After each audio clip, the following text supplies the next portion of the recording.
जय मल्हार.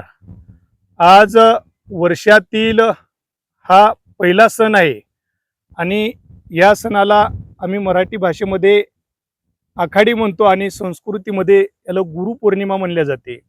आणि आजच्या गुरुपौर्णिमेच्या दिवशी या महाराष्ट्रातील आमचा धनगर समाज बांधव प्रत्येक गावातील खेड्यातील वस्तीतील आमचे कुलदैवत बिरोबा बिरोबा एक बळीराजाचा हा अवतार आहे आणि बळीराजाच्या नंतर त्यांनी बिरोबाचा अवतार घेतलेला आहे. आणि ज्यावेळेस बिरोबाचा अवतार घेतला त्यावेळेस आमच्या या धनगर समाजामध्ये या मेंढपाळांमध्ये त्यांनी भरपूर कार्य केलं आणि कार्यच केलं नाही तर ज्या ज्या ठिकाणी मेंढपाळ बांधवावर अडचणी येतात त्या ठिकाणी हा बिरोबा धावून जात होता आणि त्या मेंढपाळ बांधवांना न्याय देत होता.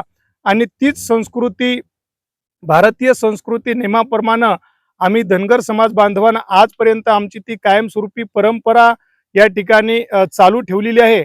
आणि आज गुरुपौर्णिमा या निमित्तानं महाराष्ट्रामध्ये सर्व मेंढपाळ बांधव धनगर समाज बांधव त्या ठिकाणी बिरोबाला मोठ्या श्रद्धेनं त्या ठिकाणी पूजा आरती करून काही ठिकाणी मेंढ्या घेऊन शेळ्या मेंढ्या घेऊन त्या ठिकाणी बिरोबाची पूजा करतात.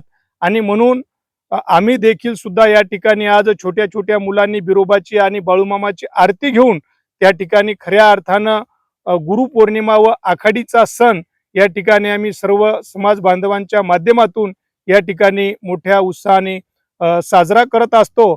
आणि आज देखील ती कायमस्वरूपी त्या ठिकाणी मेंढपाळ बांधवांच्या पाठीमागं आमचे बिरुदेव या ठिकाणी कायमस्वरूपी असतात. ज्या ज्या ठिकाणी मेंढपाळावर अन्याय होतो किंवा मेंढपाळांना त्या ठिकाणी अडचण येते त्या ठिकाणी आमचा आजही मेंढपाळ बांधव त्या बिरोबाची त्या ठिकाणी आराधना करतात. आणि हा बिरुदेव त्या मेंढपाळांना त्याच्यातून सुटका करण्याचं काम करतो. आणि म्हणून असेच बिरुदेवांनी या ठिकाणी सर्व आमच्या समाज बांधवावर लक्ष ठेवावं, मेंढपाळावर लक्ष ठेवावं हीच मी धनगर समाज युवा मल्हार सेना मराठवाडा अध्यक्ष वैजनाथ पावडे या माध्यमातून आम्ही सर्वजण बिरोबाच्या या ठिकाणी नतमस्तक होतो व बिरोबाला साकडं घालतो. येळकोट येळकोट येळकोट येळकोट गुरुदेवाच्या नावानं गुरुदेवाच्या नावानं